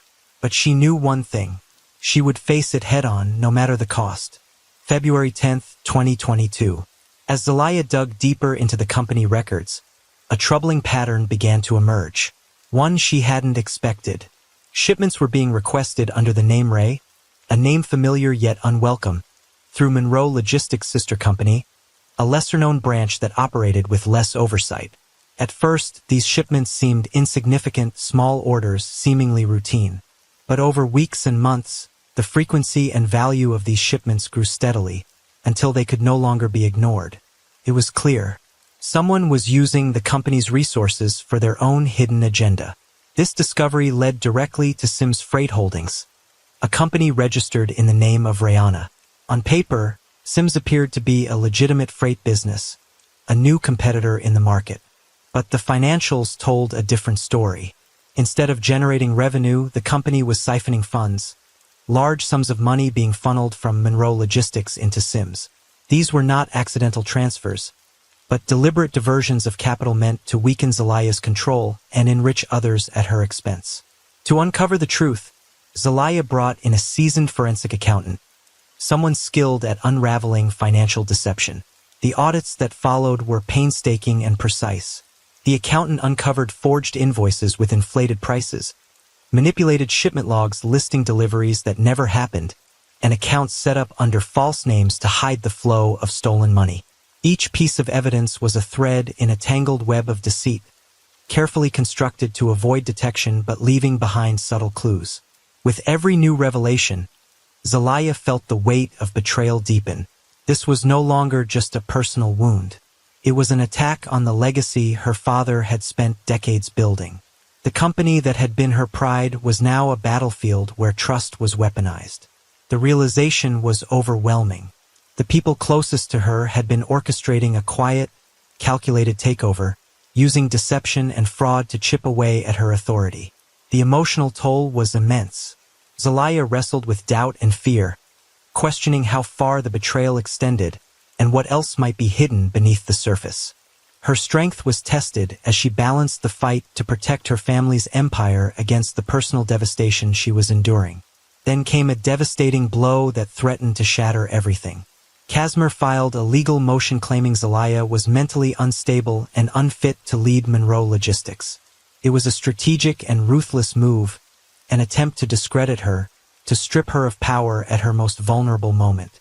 The accusation was not just an attack on her business acumen, but on her very identity and capability. It was a stark reminder that this battle was far from over, and the war for control was escalating in ways she hadn't anticipated. Zelaya couldn't shake the growing suspicion surrounding her miscarriages. 2 devastating losses, both sudden and unexplained, weighed heavily on her mind. Determined to find answers beyond what doctors had told her, she turned to a trusted friend at Grady Hospital, an experienced toxicologist known for uncovering hidden substances in complex cases. Together, they decided to test everything connected to her pregnancy, the prenatal vitamins, supplements, even items in her home. The toxicology reports came back with results that sent shockwaves through her world.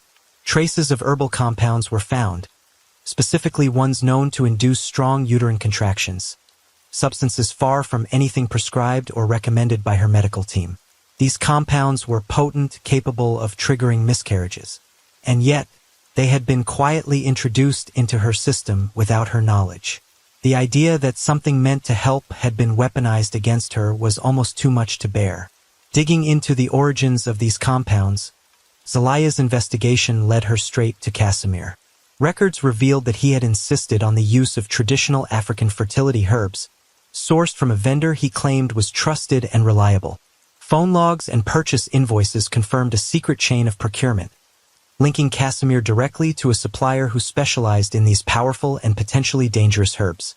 It wasn't just a misguided attempt to help. It was a deliberate act, hidden beneath the surface of his carefully crafted image. By ensuring Zelaya remained childless, Casimir aimed to destabilize her mentally and emotionally. Without children, she could be portrayed as broken, vulnerable, and incapable of leadership, both in the family and within the business empire her father had built. It was a cold, ruthless plan to erode her power from the inside out, stripping her not just of family, but of control. The emotional impact was profound. The betrayal wasn't confined to lies or stolen money. It was an assault on her very body and future. Zelaya was forced to face a terrifying reality. The man she had trusted, loved, and vowed to build a life with had turned against her in the most intimate and destructive way possible. This revelation marked a turning point, fueling a new fire within her to fight back against the poison in her veins and the deception around her. Zelaya understood that confronting Casimir and Rayana required more than anger. It demanded strategy, caution, and relentless focus. She began by quietly revoking Casimir's power of attorney, a legal move stripping him of authority over her shares and decision-making powers within Monroe Logistics. This wasn't a public battle yet. It was a calculated step to protect what was left of her control without tipping off her adversaries. At the same time, she moved swiftly to freeze several critical corporate accounts. These accounts had been exploited for unauthorized transfers, and freezing them was essential to halt further damage. Every move was precise, silent, designed to regain control while avoiding confrontation that might provoke retaliation before she was ready. Recognizing the magnitude of the battle ahead, Zelaya assembled a team of experts who could fight in arenas she couldn't enter alone. Marcus Langston, a lawyer known for dismantling complex corporate fraud schemes, was brought on board. His experience navigating high-profile cases was exactly what Zelaya needed to stand against a cunning opponent. Alongside Marcus, Elena Ruiz, a private investigator with a relentless drive to uncover hidden truths, joined the team. Elena's skill set included surveillance, following paper trails, and infiltrating networks designed to conceal wrongdoing. Their combined expertise was a critical asset in unraveling the full scope of the deceit and preparing for the legal battles to come. But stepping into this fight came with dangers that soon became apparent. Threats began creeping into Zelaya's life. Anonymous phone calls with chilling silences, cryptic messages warning her to back off, and subtle signs that her movements were being watched. Surveillance wasn't just professional, it felt personal. The emotional weight of these intimidations was immense, as was the stress of protecting her family, business, and herself. In quiet moments, self-doubt gnawed at her resolve. Could she truly win against those so entrenched in manipulation and betrayal? Was her strength enough to see this through? Despite the mounting pressure, Zelaya's determination remained unshaken. Each threat only fueled her resolve. The pain she endured transformed into a sharpened focus on justice. She leaned on Marcus and Elena, trusting their guidance and expertise to navigate the murky waters ahead. As the evidence mounted, Marcus meticulously compiled financial records, toxicology reports, communications, and forensic audits. The legal framework for a civil suit took shape. Charges of poisoning, corporate fraud, and misappropriation of funds. The lawsuit was more than a demand for justice. It was a declaration that Zelaya would not be silenced or sidelined. Simultaneously, under Marcus' counsel, anonymous tips were sent to federal agencies including the IRS and FBI. These tips highlighted suspicions of tax evasion, money laundering, and the illicit funneling of company assets into shell corporations like Sims Freight Holdings. The authorities were now alerted, their investigations beginning quietly, but with immense potential to expose the corruption running deep. With every legal action and every whispered tip, the pressure mounted on Casimir and Rayana. The ticking time bomb had been set. Zelaya had ignited a process that would not only seek to restore what was stolen, but also dismantle the deceptive web that had threatened to consume her legacy entirely. After months of relentless investigation, law enforcement agencies, FBI, IRS, and Miami police joined forces in a carefully orchestrated operation. Behind closed doors, teams pored over financial records, phone logs, and digital communications, piecing together the sprawling web of deceit. The evidence was undeniable. A clear trail led from stolen assets of Monroe Logistics to a lavish estate in Miami. The timing had to be perfect. Any premature move could allow Casimir and Rayana to cover their tracks or flee. Every detail was scrutinized, plans were drawn, and coordination between agencies ensured no room for error. When the day arrived, agents struck swiftly and decisively. The Miami estate, purchased with misappropriated company funds, was more than a symbol of luxury. It was a hideout for those who had betrayed Zelaya's trust. Security gates were breached quietly, and officers moved in with precision. Inside, Casimir and Rayana were caught completely off guard, dressed casually, and unaware of the storm about to engulf them. The contrast between their comfortable surroundings and the sudden intrusion highlighted just how vulnerable their carefully crafted world had become. Shock registered immediately on their faces. Casimir, who had long projected control and confidence, found his composure shattered. Rayana's usual calm gave way to panic and disbelief. They had no time to prepare defenses or concoct explanations. As the agents swept through the estate, they seized a vast amount of evidence. Ledgers meticulously documenting fraudulent transactions, cell phones loaded with messages revealing their secret communications, and stacks of documents detailing the elaborate plans to poison and financially ruin Zelaya. This mountain of evidence was critical. It tied the couple directly to both the corporate fraud siphoning millions from Monroe Logistics and the sinister poisoning scheme that had cost Zelaya dearly. The arrests were not just procedural but symbolic. The unmasking of betrayal and greed at the highest level. News of the arrests traveled swiftly back to Atlanta. Family members, some still grappling with shock and disbelief, struggled to process the betrayal so close to home. Media outlets descended on the story, dissecting every revelation and fueling public speculation. The community buzzed with rumors and reactions, turning private pain into public spectacle. For Zelaya, the moment was bittersweet. Vindication finally arrived, but so did the weight of confronting every painful detail laid bare. The fallout rippled beyond personal circles. Atlanta's business community reeled, forced to reckon with the fact that one of its own had been embroiled in corruption and deceit. Longtime allies faced hard choices, and hidden fractures within networks of influence were exposed. Reputations hung in the balance, and trust became a scarce commodity as the scandal unfolded. Amid this upheaval, Zelaya's mindset shifted from stunned disbelief to focused determination. The arrests marked not an end, but the opening chapter of a grueling legal battle. With the foundation laid by law enforcement's decisive action, she prepared to face the courtroom, ready to fight not just for justice, but to restore the legacy her father had entrusted to her. The road ahead would be arduous, but she was resolved to reclaim what was hers, no matter the cost. October 2023. The courtroom was packed. Reporters jostled for position. Cameras flashed, and whispers filled the air. At the center sat Zelaya, calm but resolute, surrounded by her legal team. Opposite her were Casimir Jameson and Rayana Sims, faces etched with defiance and nerves. The judge presided over the proceedings with a steady hand, setting the tone for a trial that would grip the city. When it was her turn, Zelaya delivered a victim impact statement that cut through the noise, raw, unflinching, and deeply personal. She spoke of betrayal, loss, and the shattered dreams forced upon her. Her words echoed through the courtroom, laying bare the human cost behind the headlines. Casimir and Rayana's defense was aggressive. They denied involvement, shifting blame onto each other and painting Zelaya as unstable and unreliable. Character attacks were frequent, aiming to undermine her credibility and sway the jury's sympathy away from the victim. The trial brought expert witnesses into the spotlight.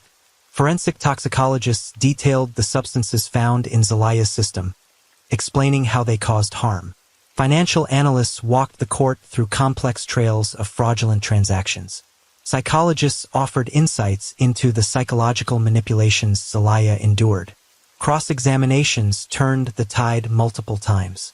Sharp questions exposed inconsistencies in Casimir and Rayana's stories, revealing cracks in their defenses. Emotional testimony from Zelaya and expert witnesses added weight to the prosecution's case, creating moments of palpable tension. As the trial drew to a close, the jury retired to deliberate. The courtroom fell into a heavy silence, the outcome hanging in the balance.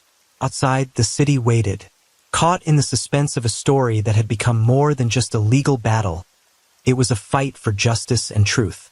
The jury's decision marked the climax of a long and grueling battle. After hours of intense deliberation, the courtroom was called to order. Casimir Jameson was handed an 18-year prison sentence, one that reflected the gravity of his betrayal, the financial ruin he caused, and the physical harm inflicted on Zelaya. Rayanna Sims received a 9-year sentence, held accountable for her role in the conspiracy, fraud, and identity crimes. These verdicts sent a clear message. Deception, manipulation, and abuse of trust would not be tolerated. The reactions were immediate and deeply felt. Within the family, emotions were mixed. Some members breathed a sigh of relief, finally seeing justice served after years of heartbreak. Others struggled with the wounds that remained raw, the memories of betrayal etched into their lives. Publicly, the verdict dominated headlines, stirring conversations about trust, power, and the vulnerability that comes with inheritance and love. For the community that had watched this saga unfold, the sentencing was both an end and a beginning. For Zelaya, the verdict was more than a legal victory. It was a turning point. The pain she had carried for so long began to transform into strength. She had faced not only personal loss, but a systematic attempt to strip her of her legacy and dignity. Yet, through it all, she emerged resilient, her spirit unbroken. Friends and confidants spoke of a woman who had been tempered by fire, whose resolve was now unshakable. Determined to reclaim her life fully, Zelaya turned toward a future she controlled. She began IVF treatments, choosing a path to motherhood that was hers alone. This decision was symbolic, a reclaiming of power over her body, her family, and her destiny. It was a deliberate step away from the shadows cast by betrayal, toward hope and renewal. The lessons from Zelaya's journey are profound. Trust, once broken, exacts a heavy toll, not only emotionally, but in the very fabric of relationships and legacies. Yet, her story also underscores the possibility of rebuilding, of forging strength from pain, and of moving forward with courage. It serves as a powerful reminder that even when the foundation shakes, the future can be rebuilt, stronger, wiser, and more determined than ever before. Casimir Jameson was a man driven by ambition and need. But beneath that hunger lay deeper flaws, insecurities masked by charm, and a moral compass twisted by entitlement. He justified his actions as necessary steps to secure power and status, convincing himself that the ends justified the means. His need to control wasn't just about business. It was about dominance over those he saw as obstacles, including Zelaya. His psyche revealed a man wrestling with his own fears of inadequacy, using manipulation as a shield and weapon. Rayanna's role was far more conflicted. Torn between loyalty to her childhood friend and her own desires, she found herself entangled in a web of deceit that blurred lines of right and wrong. Her betrayal was not simply calculated greed. It was also a tragic struggle with identity and belonging. The tension between friendship, ambition, and survival shaped her choices, making her a complex figure caught between guilt and justification. For Zelaya, the psychological journey was a passage from devastation to strength. The heartbreak carved deep wounds, but it also forced self-reflection and growth. She confronted the trauma of betrayal, the shattering of trust, and the pain of manipulation. Over time, her path led to empowerment, reclaiming her narrative, setting boundaries, and building resilience. These stories raise difficult ethical questions. Faced with similar betrayals, how would one respond? Could the desire for revenge overcome reason? Would loyalty hold or break under pressure? The human mind navigates gray areas where right and wrong are not always clear. Psychologists specializing in betrayal trauma explain that recovery requires more than time. It demands acknowledgement, support, and rebuilding a sense of safety. Healing is a complex process that reshapes identity and restores trust in oneself and others. Zelaya's experience embodies this journey, a testament to the power of resilience amid profound betrayal. Monroe Logistics today stands on a foundation rebuilt from the ashes of betrayal. The company has undergone extensive restructuring to tighten oversight and safeguard against future threats. New systems ensure transparency and accountability, protecting the legacy that Wallace Monroe built with decades of hard work. Trusted allies and family members have stepped into leadership roles, These are individuals deeply committed to the company's values and to Zelaya's vision. Together, they form a united front dedicated to restoring trust within the business and the community it serves. Zelaya's focus has expanded beyond business. Her philanthropic projects now reflect a renewed purpose, supporting women's health, education, and economic empowerment.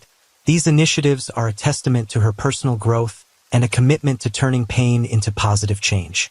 Yet, the journey ahead remains challenging. Vigilance is constant, with lessons learned from past betrayals driving a culture of caution and resilience.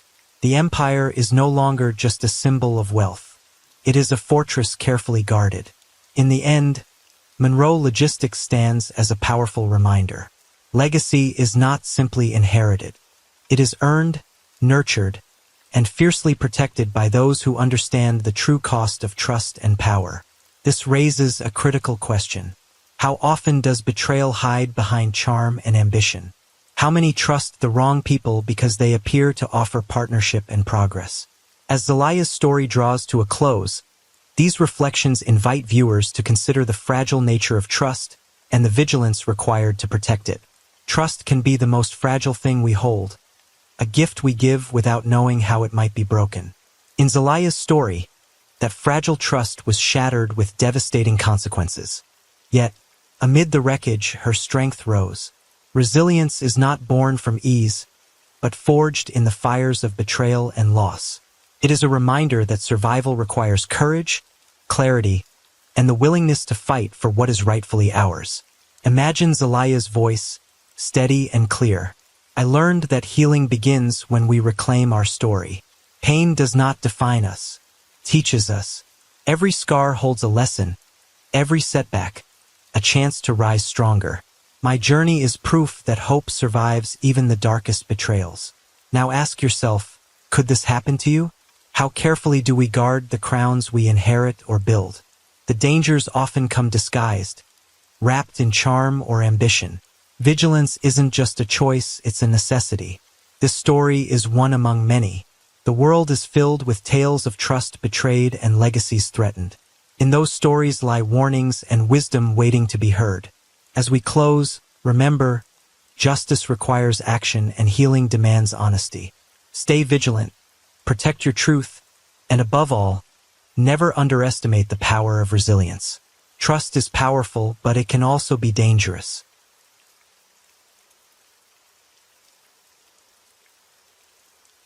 As the rain falls and the night deepens, thank you for being here with me at Radio Night Crime.